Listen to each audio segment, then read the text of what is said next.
19 minutes.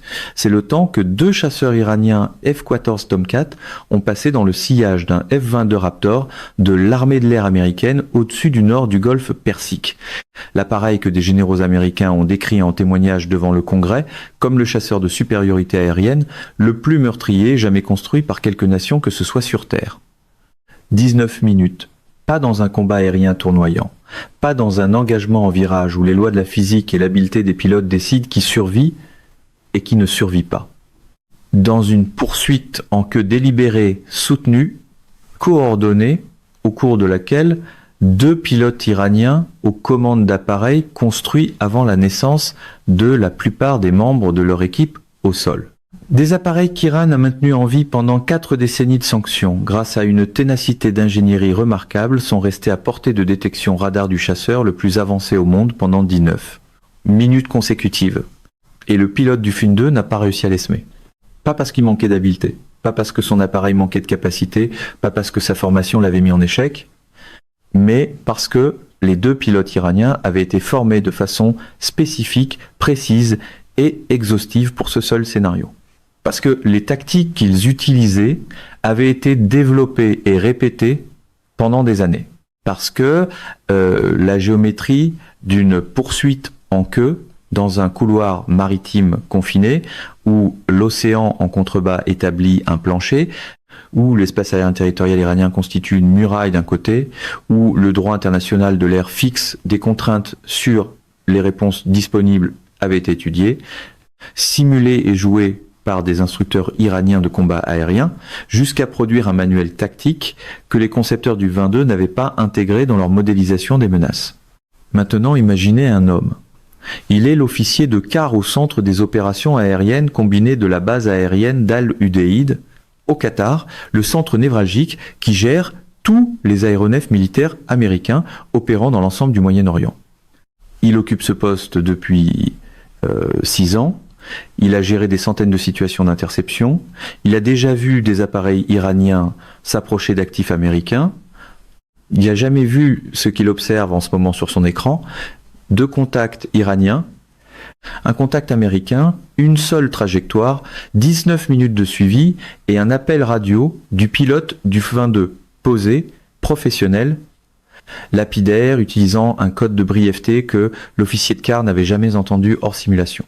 Il a saisi sa ligne de commandement, il a effectué les appels requis par le protocole, il a escaladé vers le CENTCOM, au moment où la chaîne de réponse était pleinement activée, les 19 minutes étaient presque écoulées.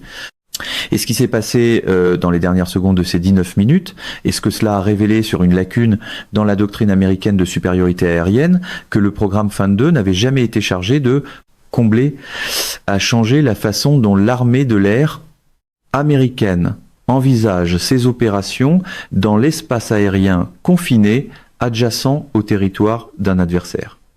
L'histoire de ces 19 minutes n'est pas l'histoire de 2 vieux chasseurs poursuivant un appareil de nouvelle génération. C'est l'histoire de la leçon la plus importante en matière de puissance aérienne américaine depuis la guerre du Vietnam, une leçon qui ne coûte rien à enseigner et tout à ignorer. Mais pour comprendre ce que ces 2 pilotes iraniens faisaient dans le nord du Golfe ce matin-là et pourquoi ils étaient si précisément préparés pour le scénario qu'ils exécutaient, nous devons remonter dans le temps. Nous devons comprendre ce qu'Iran a fait non pas avec des missiles, non pas avec des drones, non pas avec la guerre électronique, mais avec des tactiques.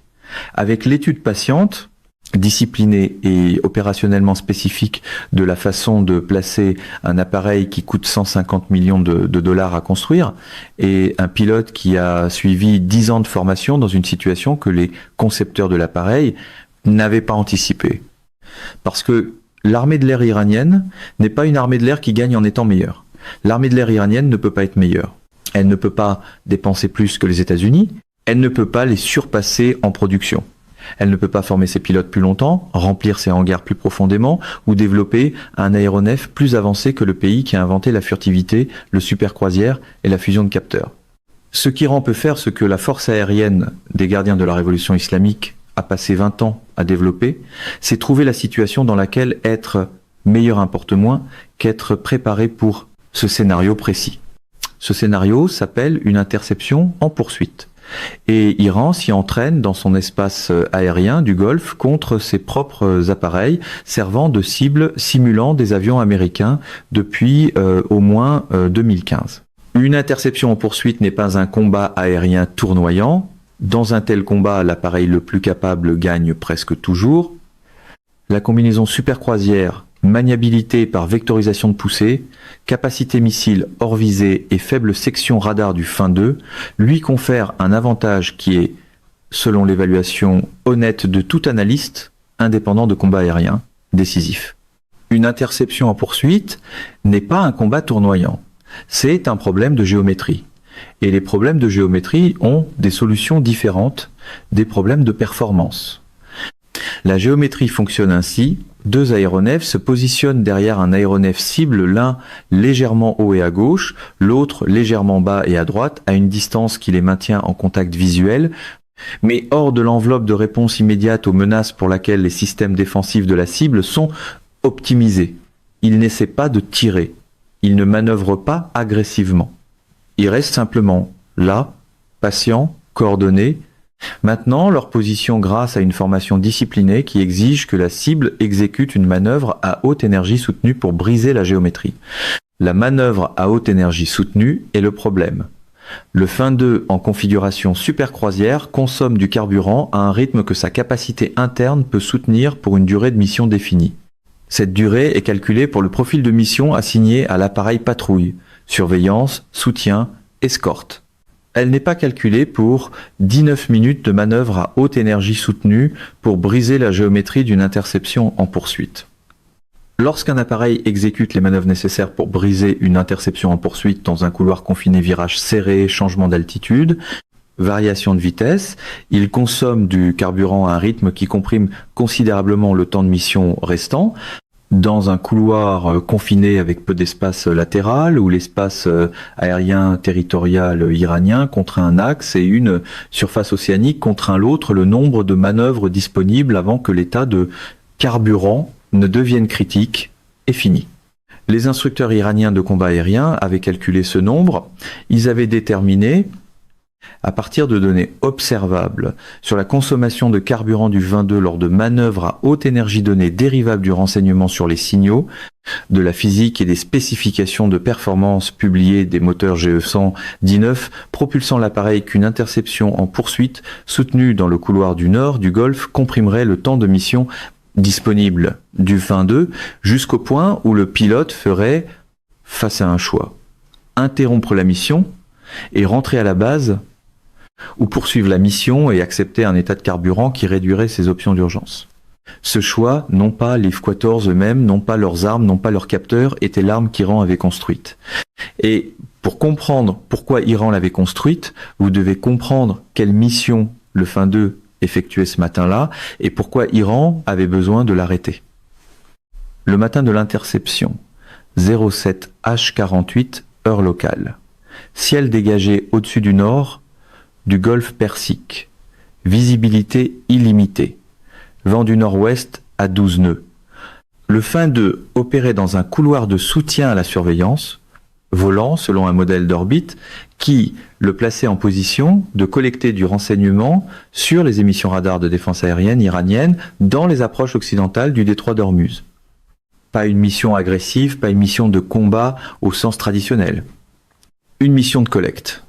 Le genre de collecte de renseignements patiente et professionnelle que les actifs aériens américains mènent dans le Golfe depuis des décennies, en espace aérien international, dans le cadre établi des activités des forces américaines dans ce théâtre.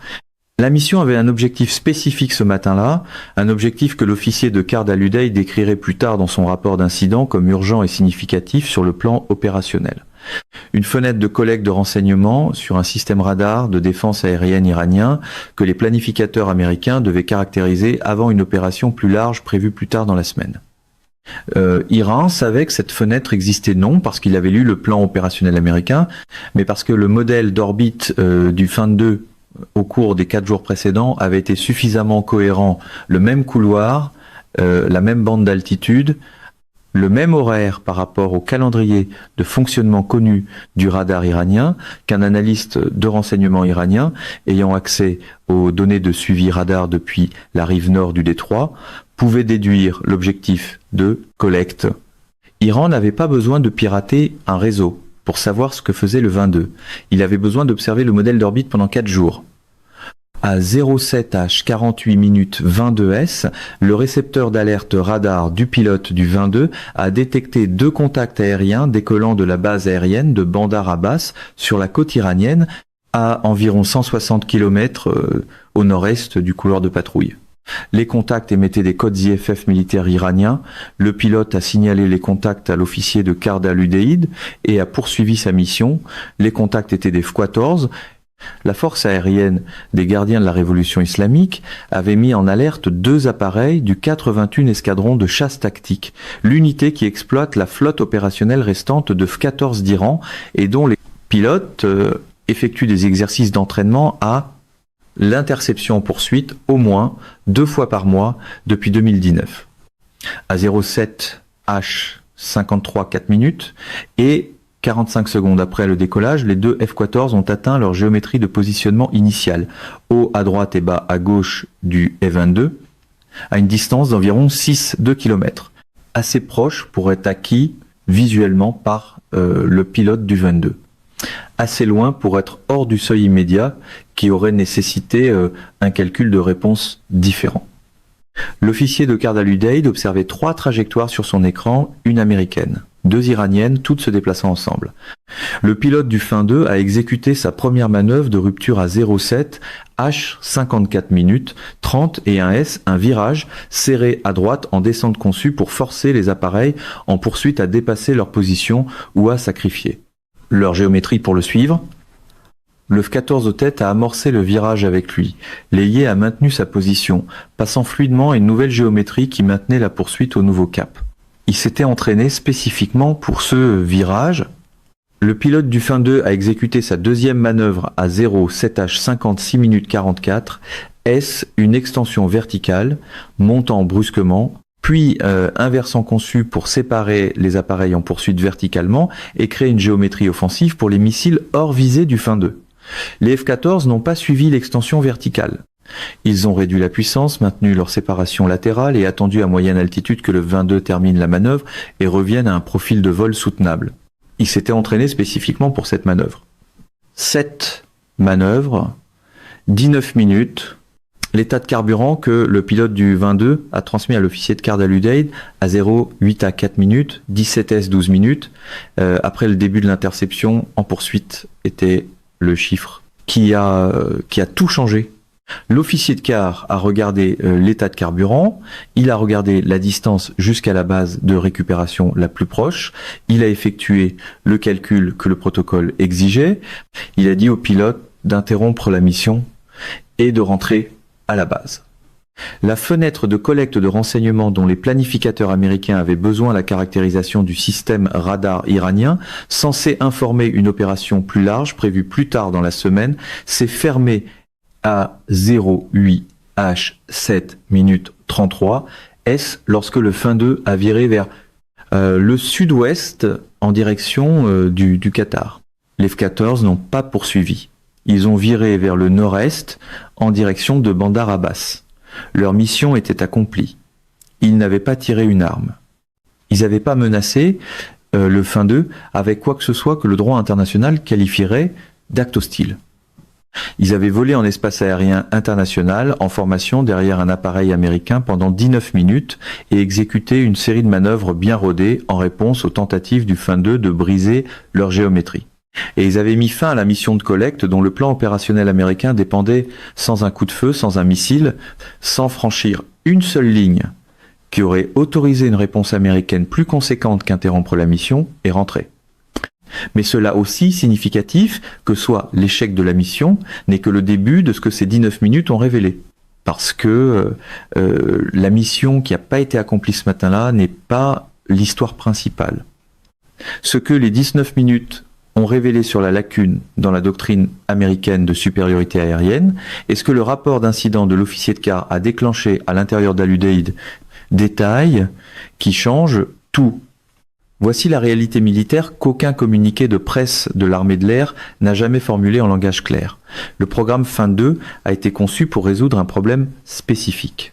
Ce problème était le suivant. Comment construire un appareil capable de pénétrer dans un espace aérien contesté, de vaincre les chasseurs adverses les plus capables et les systèmes missiles solaires, de frapper ou de surveiller sa cible et de rentrer contre un environnement de menace défini par les systèmes d'armes les plus capables que les nations concurrentes développées dans les années 1980 et 1990. Ce problème a été résolu, le Fin 2 le résout, contre un engagement conventionnel hors visée face à un chasseur adverse qui tente d'acquérir, de cibler et de tirer sur le Fin 2 en utilisant son propre radar et ses propres missiles, la combinaison furtivité, super croisière et capacité missile hors visée du Fin 2 lui confère un avantage qui est, selon l'évaluation honnête de toute analyse de combat décisif. Le problème que le programme Fin 2 n'a pas été conçu pour résoudre le problème que le rapport d'incident de l'officier de quart a nommé pour la première fois en termes opérationnels plutôt qu'académiques était celui-ci. Que faites-vous lorsque l'adversaire ne tente pas un engagement hors visée? Que faites-vous lorsque l'adversaire se rapproche à portée visuelle, se positionne dans votre sillage, puis refuse de faire quoi que ce soit qui autoriserait une réponse par emploi d'armes? Que faites-vous lorsque l'adversaire a lu les règles d'engagement aussi attentivement qu'il a lu les tableaux de consommation de carburant? La réponse que fournit l'enveloppe de performance du 22 est manœuvrer pour briser la géométrie, et la réponse que les tableaux de consommation de carburant fournissent à cette réponse est vous pouvez manœuvrer pendant environ 19 minutes avant que les calculs ne commencent à jouer contre vous dans un couloir confiné avec des options de récupération limitées. Iran avait calculé les deux chiffres et avait construit une tactique autour de l'écart entre eux. Le docteur John Stillian, analyste principal au Center for Strategic and Budgetary Assessments, qui a abondamment écrit sur l'efficacité du combat aérien, a décrit le problème de l'interception en poursuite dans une évaluation publique de 2020 comme la lacune non résolue la plus significative sur le plan opérationnel dans la doctrine américaine de combat aérien à courte portée depuis l'intégration des leçons du Vietnam dans le programme Top Gun en 1969. Depuis 1969, le problème de l'interception en poursuite spécifiquement dans le contexte d'environnement contraint par des règles d'engagement où l'emploi d'armes n'est pas autorisé contre des actes non hostiles, avait été identifié, discuté et jamais définitivement résolu. La force aérienne des gardiens de la révolution islamique lisait les mêmes évaluations et avait construit un programme d'entraînement autour de la lacune que ces évaluations décrivaient. Voici ce que les médias d'État américains n'ont pas pleinement rapporté. Le rapport d'incident de l'officier de quart, déposé dans les 4 heures suivant la récupération du Fin 2 à Al-Udeid, a été classifié à un niveau qu'il a envoyé directement sur le bureau du commandant de la composante aérienne des forces combinées, plutôt que dans la file d'attente standard de révision des incidents. La raison de cette classification élevée n'était pas la perte d'un appareil ou la blessure d'un membre d'équipage, aucun des deux n'était survenu. La raison était la mission qui n'avait pas été accomplie, et plus précisément la conséquence opérationnelle de cette non-réalisation pour l'opération plus large qui en dépendait. La fenêtre de collecte de renseignements que le Fin 2 effectuait pour soutenir la caractérisation d'un système radar de défense aérienne iranien avait été nécessaire pour informer l'évaluation des menaces d'une opération prévue plus tard dans la semaine. Sans cette caractérisation, les planificateurs de l'opération ne pouvaient pas conclure l'évaluation des menaces avec une confiance suffisante pour autoriser l'opération telle que planifiée. L'opération a été retardée, non annulée, retardée, replanifiée, reroutée autour de la lacune de renseignement créée par l'interception en poursuite de 19 minutes. Iran n'avait pas détruit un appareil, Iran n'avait pas tué un pilote. Iran avait déplacé un calendrier opérationnel américain en utilisant 2 vieux chasseurs et 19 minutes de formation disciplinée. Le général Kenneth Mackenzie, qui a servi comme commandant du CENTCOM durant la période où les tactiques d'interception en poursuite étaient devenues une caractéristique régulière des interactions iraniennes avec les actifs aériens américains dans le Golfe, a décrit la logique stratégique dans un discours public à la National Defense University en 2022. Il a déclaré « La tactique adverse la plus dangereuse n'est pas celle qui vous coûte un appareil, c'est celle qui vous coûte une décision qui vous force à choisir entre accomplir la mission en acceptant un risque ou accepter le coût de ne pas l'accomplir. Les deux choix ont des conséquences. L'adversaire qui vous impose ce choix a accompli quelque chose de réel sans tirer une arme. Sans tirer une arme. Iran avait accompli quelque chose de réel contre le chasseur de supériorité aérienne le plus avancé au monde avec 2 appareils construits avant la naissance des pilotes qui les pilotaient. Dans les semaines suivant l'incident, quelque chose a changé dans la planification opérationnelle de la composante aérienne américaine dans le Golfe, un changement qu'aucune conférence de presse n'a décrit, mais que chaque armée de l'air alliée dans la région a immédiatement compris.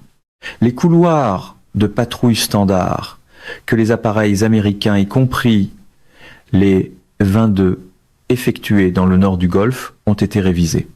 Pas abandonnés, révisés. Les révisions ont ajouté un espace latéral entre les couloirs de patrouille et la côte iranienne, réduisant la géométrie confinée qui rendait la tactique d'interception en poursuite la plus efficace. Les révisions ont ajouté des marges minimales d'état de carburant au calcul de retour à la base que les planificateurs de mission utilisaient lors de l'approbation des orbites de collecte. Et elles ont ajouté une exigence que les fins 2 opérant dans le couloir du nord du Golfe soient assignés à un ailier dédié provenant de l'inventaire F-C ou F, un 5EX. Non pas parce que le fin 2 avait besoin d'aide dans un engagement conventionnel, mais parce que une formation à 2 appareils change la géométrie d'une interception en poursuite d'une façon qu'un seul appareil ne peut pas gérer seul. 2 chasseurs iraniens avaient forcé l'armée de l'air américaine à changer la façon dont elle fait voler son appareil le plus avancé dans le Golfe. L'armée de l'air des Émirats arabes unis, qui exploite ses propres 6 blocs 60 dans des couloirs adjacents au nord du Golfe et qui a sa propre expérience des tentatives d'interception en poursuite de la force aérienne des gardiens de la révolution contre actifs, a demandé et reçu un briefing classifié sur l'incident américain et les révisions tactiques qui avaient suivi. Le centre des opérations aériennes des Émirats a incorporé la géométrie de couloir révisée américaine dans sa propre planification de patrouille en 2 semaines. La force aérienne royale saoudienne, dont les F, un 5SA, ont été soumis à des interceptions en poursuite des gardiens de la Révolution lors d'au moins 3 occasions précédentes documentées, a utilisé l'incident américain comme levier dans un argument interne sur les marges minimales d'état de carburant que ses propres planificateurs d'opérations aériennes formulaient depuis 18 mois sans succès. L'argument a été résolu en faveur des planificateurs dans la semaine, suivant le partage du rapport d'incident américain. Iran avait utilisé 2 appareils en 19 minutes pour modifier la planification de patrouille de 3 armées de l'air, sans missiles, sans verrouillage radar, sans franchir une seule ligne. Mais voici le détail que la communauté analytique n'a pas examiné avec une profondeur suffisante. L'interception en poursuite de ce matin-là n'était pas une réponse spontanée à la présence d'un appareil américain dans les environs. Les F-14 avaient été pré-positionnés à Bandar Abbas en état d'alerte au sol de 4 heures et non leur posture standard qui implique des cycles d'alerte plus longs, précisément parce que le réseau de renseignements sur les signaux iraniens avait signalé que le modèle d'orbite du fin 2 au cours des 4 jours précédents était cohérent avec un objectif de collecte urgent. Iran n'avait pas mis en alerte 2 chasseurs parce qu'un appareil américain se trouvait à proximité. Iran avait mis en alerte 2 chasseurs parce que il avait identifié ce que l'appareil américain tentait de collecter et avait décidé que cette collecte devait être interrompue. Cette décision, la décision d'interrompre un effort de collecte de renseignements américains spécifique plutôt que de simplement démontrer une capacité, vous dit quelque chose d'important sur la sophistication du tableau de renseignement opérationnel d'Iran concernant les activités américaines dans le Golfe. Iran ne réagissait pas à la présence américaine. Iran lisait l'intention américaine et y répondait avant qu'elle ne puisse être accomplie. Le général Rhett David Depala, doyen du Mitchell Institute for Aerospace Studies et ancien haut responsable du renseignement de l'armée de l'air, a décrit ce niveau de contre-renseignement opérationnel comme représentant une maturation de la capacité militaire iranienne que la plupart des évaluations occidentales avaient placé au moins 3 ans dans le futur. 3 ans d'avance sur l'estimation du renseignement américain, et ce, avec des appareils construits dans les années 1970. Cet écart entre le moment où le renseignement américain estimait qu'Iran atteindrait cette capacité et le moment où Iran l'a effectivement démontré est le détail le plus alarmant de l'ensemble de l'incident de 19 minutes.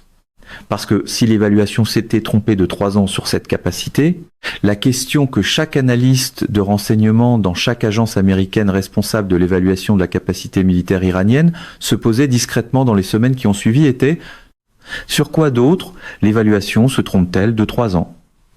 Maintenant, soyons honnêtes sur ce que l'incident de 19 minutes signifie et ne signifie pas, parce que certains d'entre vous tireront une conclusion que les preuves ne soutiennent pas pleinement. Vous direz, si 2 F-14 iraniens des appareils construits dans les années 1970, maintenus pendant 4 décennies de sanctions sur les pièces de rechange, grâce à l'ingéniosité des ingénieurs, peuvent contrarier le 22 pendant 19 minutes et forcer l'abandon d'une mission, l'avantage de supériorité aérienne du 22 est-il simplement un mythe? Le programme à 66 milliards de dollars livre-t-il un appareil que 2 vieux chasseurs peuvent neutraliser sans armes?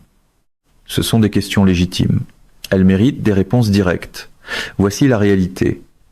L'interception en poursuite n'a pas prouvé que les F-14 iraniens sont de taille à affronter le 22 dans quelque scénario de combat aérien conventionnel que ce soit. Dans un engagement hors visée le scénario, pour lequel le Fin-2 a été conçu pour dominer le pilote du Fin-2 aurait pu acquérir, cibler et engager les 2 F-14 avant qu'ils n'atteignent la portée visuelle, dans le cadre de règles d'engagement qui l'autorisaient, les F-14 ont réussi leur interception en poursuite, précisément parce que les règles d'engagement ce matin-là n'autorisaient pas une réponse armée à un vol en formation non hostile en espace aérien international. La tactique fonctionne à l'intérieur de la contrainte des règles d'engagement. Elle ne fonctionne pas en dehors. Mais cette contrainte n'est pas accessoire à la tactique. Elle est la tactique. Iran a conçu l'interception en poursuite spécifiquement pour l'environnement des règles d'engagement du nord du Golfe, un environnement où les pilotes américains opèrent sous des directives explicites qui n'autorisent pas l'emploi d'armes contre des aéronefs adverses, qui n'emploient pas eux-mêmes d'armes ou ne démontrent pas d'intention hostile imminente. Cette contrainte ne va nulle part. Elle est une caractéristique du cadre juridique et politique dans lequel les opérations militaires américaines dans le Golfe sont menées et elle reflète des valeurs réelles et importantes sur les seuils qui devraient régir l'utilisation de la force létale en espace aérien international. Iran a trouvé un moyen de convertir cette contrainte en outil tactique. La réponse américaine, révision des couloirs de patrouille, exigence obligatoire d'alliés, marge minimale améliorée de l'état de carburant s'attaque à la géométrie spécifique qui rendait la tactique efficace dans le couloir du nord du Golfe. Contre la posture opérationnelle révisée, atteindre la géométrie de poursuite de 19 minutes exige que les appareils iraniens acceptent un calcul d'état de carburant qui rend la tactique progressivement plus coûteuse à soutenir. Iran pourrait-il adapter la tactique à la posture révisée, potentiellement avec un entraînement supplémentaire et un positionnement différent. Mais chaque adaptation coûte des taux de sortie aux appareils iraniens, coûte du carburant, coûte des heures de maintenance sur une flotte à capacité de maintenance limitée, et coûte l'effet de surprise qui rendait l'incident original de 19 minutes aussi efficace qu'il l'était. Iran a trouvé la géométrie dans les règles. L'Amérique a changé la géométrie. Le 22 reste ce qu'il a toujours été, le chasseur de supériorité aérienne le plus capable jamais construit contre l'environnement de menace pour lequel il a été conçu. L'incident de l'interception en poursuite a révélé une contrainte tactique spécifique aux environnements contraints par des règles d'engagement et aux couloirs confinés. Il n'a pas révélé une limitation de l'appareil, il a révélé une limitation de la doctrine autour de l'appareil dans un contexte opérationnel spécifique. Et la doctrine se modifie plus vite que les appareils. Revenons au début. Cet officier de quart a à l'UDAID 6 ans à la ligne de commandement, des centaines de situations d'interception gérées, un professionnel dont le travail consiste à voir la vue d'ensemble de ce qui se passe dans l'espace aérien, que son commandement gère, et à effectuer les appels que le protocole exige lorsque la vue d'ensemble montre quelque chose qu'elle n'a jamais montré auparavant. Le matin de l'interception en poursuite de 19 minutes, il a vu quelque chose pour lequel le protocole n'avait pas été rédigé. 2 contacts iraniens, un contact américain, une seule trajectoire, 19 minutes de suivi et un chiffre d'état de carburant qui avait pris la décision pour lui avant que le protocole n'ait pleinement rattrapé ce qui se passait. Réfléchissons à ce qu'il représente. Il n'est pas un échec. Il a effectué l'appel que la situation exigeait, il a protégé le pilote, il a escaladé correctement, il a déposé un rapport détaillé, précis et honnête sur ce qui s'était passé et pourquoi, y compris le détail sur la conséquence opérationnelle qui en avait découlé. Ce rapport honnête, spécifique, ancré dans l'opérationnel est ce qui a tout changé dans la suite des événements. Parce qu'il a nommé le problème avec précision, non pas dans le langage abstrait des évaluations académiques des menaces ou le langage prudent des estimations de renseignement. Dans le langage opérationnel d'un officier de quart qu'il avait regardé se dérouler sur son écran en temps réel et avait écrit exactement ce qu'il avait vu. Le 22 vole toujours dans le Golfe. Les couloirs de patrouille sont révisés, les exigences déliées sont en place, les marges minimales d'état de carburant sont plus larges. La leçon tactique des 19 minutes a été intégrée dans le calcul de planification de mission de chaque centre des opérations aériennes dans la région. Iran n'a pas gagné 19 minutes au-dessus du Golfe. Iran a passé 19 minutes à démontrer une tactique à laquelle l'armée de l'air américaine avait 19 jours pour commencer à répondre. Et voici la vérité finale qu'aucune émission d'État iranienne ne formulera ainsi. La tactique d'interception en poursuite fonctionne exactement une fois à son efficacité maximale. Elle fonctionne une fois parce que tout son pouvoir vient de la surprise de l'adversaire, ne tenant pas pleinement compte de la géométrie dans sa planification de mission, n'ayant pas les marges de couloir révisées, n'ayant pas l'ailier obligatoire, n'ayant pas le calcul amélioré de l'état de carburant intégré dans son briefing pré-mission. Après la première fois, la surprise est dissipée, la doctrine est changée, la géométrie est révisée. La tactique qui a coûté 19 minutes et une fenêtre de collecte à sa première utilisation opérationnelle coûtera davantage à l'Iran plus d'appareils, plus de carburant, plus de prêts, positionnement, plus d'exposition de sa propre capacité limitée de sortie de F-14 à chaque tentative ultérieure. Iran a trouvé la lacune dans la doctrine, l'Amérique a comblé la lacune en 19 jours, Iran a passé 4 ans à développer la tactique d'interception en poursuite, l'Amérique a passé 19 jours à la rendre considérablement plus difficile à exécuter. Ces 2 délais vous disent tout ce que vous devez savoir sur l'asymétrie qui compte vraiment dans le nord du Golfe. Ce n'est pas l'asymétrie entre un appareil à 150 millions de dollars et un chasseur des années 1009, 170. Ce n'est pas l'asymétrie entre l'investissement en ingénierie américain et l'ingéniosité iranienne.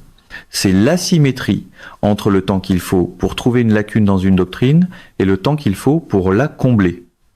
Iran calcule encore, l'Amérique a cessé d'être surprise après les 19 premières minutes et la prochaine fois que 2 F-14 iraniens décolleront de Bandar Abbas en état d'alerte au sol de 4 heures, la prochaine fois qu'ils tenteront de se positionner dans le sillage d'un appareil américain, dans le couloir du nord du Golfe, ils trouveront un couloir différent, une marge plus large, un ailier qu'ils n'avaient pas prévu, et 19 minutes de discipline qui leur coûteront plus qu'elles ne coûteront à la mission qu'ils cherchaient à interrompre. Iran a envoyé 2 chasseurs pour contrarier le combattant le plus avancé au monde. Il a réussi une fois pendant 19 minutes. Et tout ce qui s'est passé après ces 19 minutes a fait de ces 19 minutes le succès tactique le plus coûteux que l'armée de l'air iranienne ait jamais réalisé, mesuré non pas en carburant, ni en sortie, ni en appareil, mais dans la doctrine qu'elle a définitivement mise à la retraite, le jour où le rapport d'incident de l'officier de quart a atterri sur le bon bureau. Le fin 2 est rentré, la doctrine a changé, et la lacune que 2 chasseurs iraniens ont trouvée en 19 minutes a déjà été comblée. Mesdames et messieurs, notre émission d'aujourd'hui s'arrête ici. Nous vous invitons à partager votre avis personnel dans la section des commentaires ci-dessous. Perspective politique vous salue et vous donne rendez-vous très bientôt